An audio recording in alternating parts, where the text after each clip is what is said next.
Everyone, this is Abhijeet. Welcome to Abhi classes. तो कैसे हैं आप लोग? तो हमारे वीडियो के थंबनेल को देखकर आप समझ गए होंगे कि इस वीडियो में मैं क्या डिस्कस करने वाला हूं। तो जी हाँ, आज हम डिस्कस करने वाले हैं क्लास 10th फर्स्ट चैप्टर वास्तविक संख्या रियल नंबर के लेक्चर 6।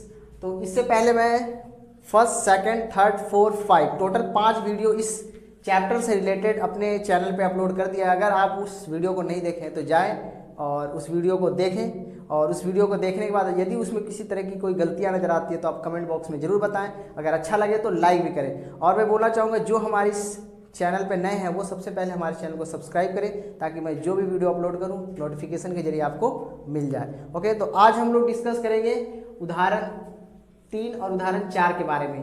तो उदाहरण 3 में बोला गया है कि दर्शाइए कि एक धनात्मक विषम पूर्णांक 4q या 4q+3 के रूप का होता है, जहां q एक पूर्णांक है। तो अब यहाँ पे चलते हैं कि क्या बोला गया धनात्मक। तो माना कि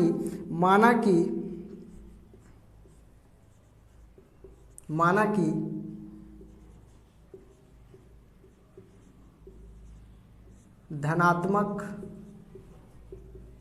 विषम पूर्णांक a है। माना कि धनात्मक विषम पूर्णांक a है। b बराबर, यहाँ पे देख रहे हैं कि आप क्या दिया हुआ 4q, मतलब कि bq के फॉर्म में a = bq+r के फॉर्म में है, जहाँ पे b की जगह पे 4 है, इसलिए हम b की जगह पे क्या लेंगे, 4 लेंगे। तो अब हम लोग देखेंगे युगलिड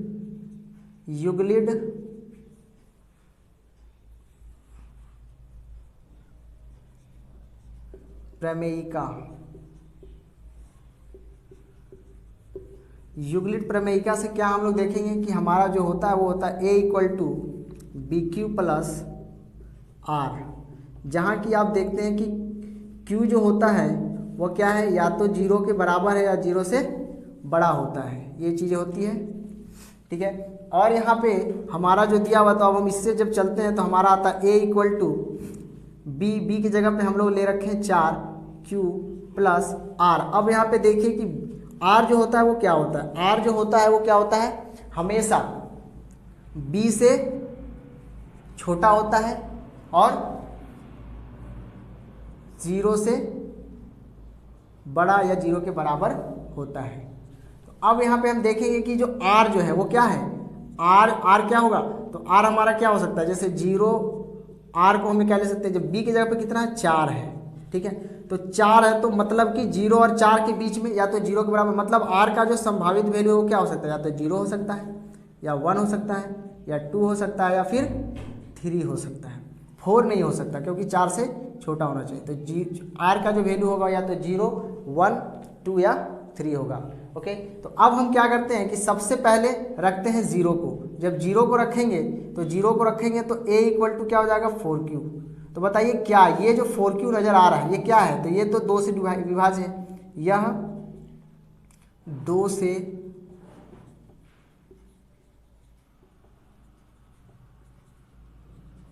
विभाज्य है। तो क्या एक विषम पूर्णांक है, तो नहीं है, यह 2 से विभाज्य है, इसीलिए यह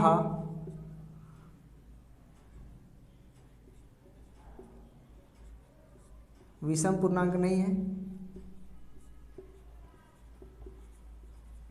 यह विषम पूर्णांक नहीं है।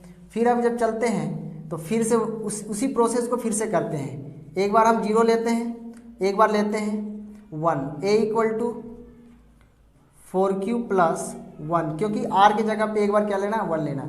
हम देखते हैं कि 4q+1 मतलब कि यदि हम किसी सम संख्या में एक विषम संख्या जोड़ते हैं तो वो पूरी संख्या क्या हो जाती है, कि विषम बन जाती है। तो यहाँ पे ये जो चीज़ दिख रही है वो क्या है, 2 से विभाज्य है, तो नहीं है। तो बोल सकते हैं यह 2 से विभाज्य,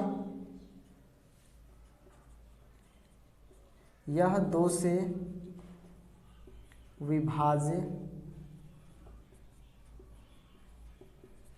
विभाज्य नहीं है, इसीलिए यह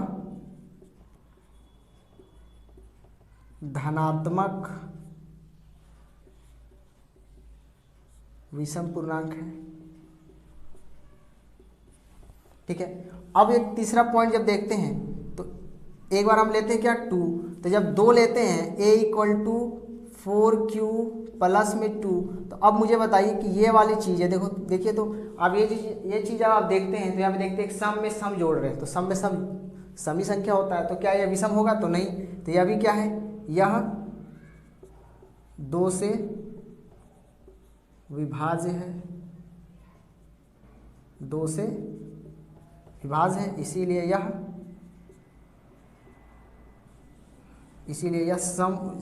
विषम पूर्णांक नहीं है, इसलिए यह विषम पूर्णांक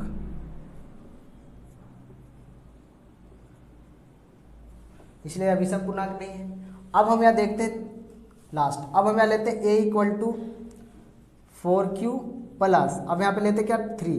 तो अब हम देखते हैं कि एक सम में क्या किया, एक विषम संख्या ऐड कर दिए। तो जब ऐसा होता है तो क्या होता है? पूरा संख्या क्या बन जाता है? विषम बन जाता है। तो क्या है? यह 2 से विभाज्य नहीं है, इसीलिए यह एक विषम पूर्णांक है। अब हमें क्या समझ में आया? अब हम ये समझ गए कि जो एक अगर कोई धनात्मक विषम पूर्णांक है, तो उसका फॉर्म क्या होता है? वो हमेशा 4Q प्लस 1 या 4Q प्लस 3 के रूप में होता है। यदि b इक्वल टू क्या हो? 4 हो, तो हम बोल सकते हैं, तो हम इसको बोल सकते हैं अतः एक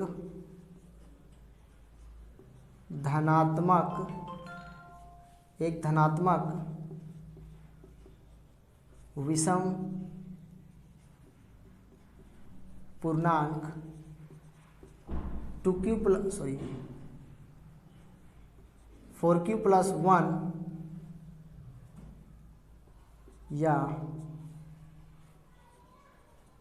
4Q प्लस 3 के रूप का होता है। ओके, तो यही चीज़ बताना था। मानक जैसे कि क्या था कि हमें बताना था कि कोई भी धनात्मक जो विषम पूर्णांक होता है वो हमेशा 4Q या 4Q प्लस 3 के रूप का होता है। आप यहाँ पे मानक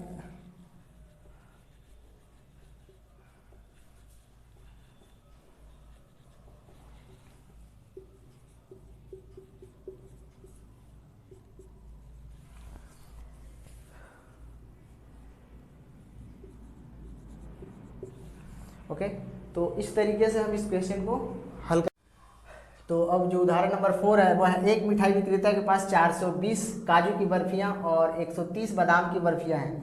वह इनकी ऐसी ढेरियां बनाना चाहती है कि प्रत्येक ढेरी में बर्फियों की संख्या समान रहे तथा ये ढेरियां बर्फी की परात में न्यूनतम स्थान घेरे।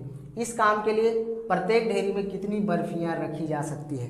तो हमें क्या ज्ञात करना है कि एक ऐसा न्यूनतम ढेरी ज्ञात करना है जिससे कि उस परात में जब हम उस बर्फ़ी को रखें तो बहुत ही कम जगह घेरे। मतलब कि हमें चाहिए HCF। तो HCF निकालने के लिए हम डायरेक्ट यूज करते हैं यूक्लिड का।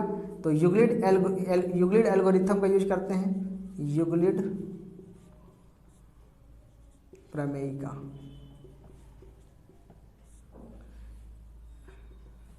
यूक्लिड प्रमेय को यूज करते हैं A इक्वल टू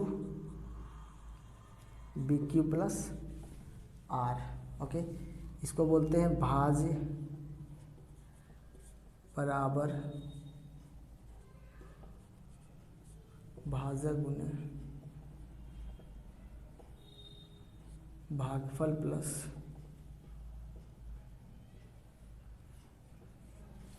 शेषफल।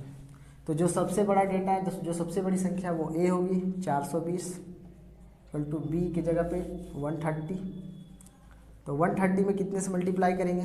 तो 130 में जब हम मल्टीप्लाई करते हैं 3 से तो हमारा शेषफल कितना आता है? तो हमारा शेषफल आता है 090। ओके, फिर 30। अब हम पूरा इसे A बनाते हैं, R को फिर से B बनाएंगे क्योंकि हमारा टारगेट है R को 0 करना। तो 3 से जब मल्टीप्लाई करेंगे कितना में 30 से कितना मल्टीप्लाई करें, कितना से कि हमारा या तो 130 कट जाए या ऐसा संख्या है जिससे कि वो कटने लायक हो। तो अब हम यहाँ पे करते हैं, जब 4 से करते हैं तो 120, तो जब 130 में से 120 जब माइनस होगा तो बचेगा कितना 10 शेषफल।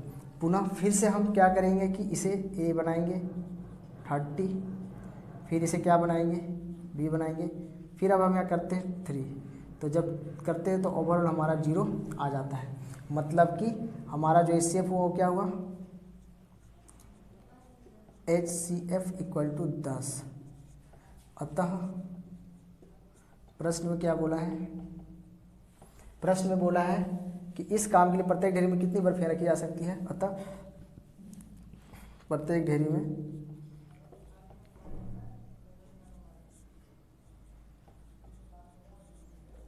ढेरी में 10 बर्फियाँ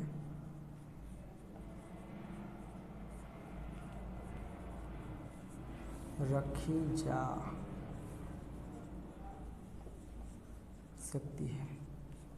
ओके, तो ये था हमारा उदाहरण नंबर 3 और उदाहरण नंबर 4। तो आई होप कि आप लोगों को ये वीडियो बहुत ही पसंद आई होगी। तो यदि आप मेरे चैनल पे नए हैं तो आप मेरे चैनल को सब्सक्राइब कर लेंगे, और हमारे यदि किसी तरह की कोई गलतियां हों तो आप उसे देखें और कमेंट बॉक्स में कमेंट जरूर करें, ताकि मुझे पता चले कि हमारे इस वीडियो में क्या गलती हुई है और मैं उसको सुधारने का प्रयास करूं। Okay, thank you very much. जय हिंद, जय भारत।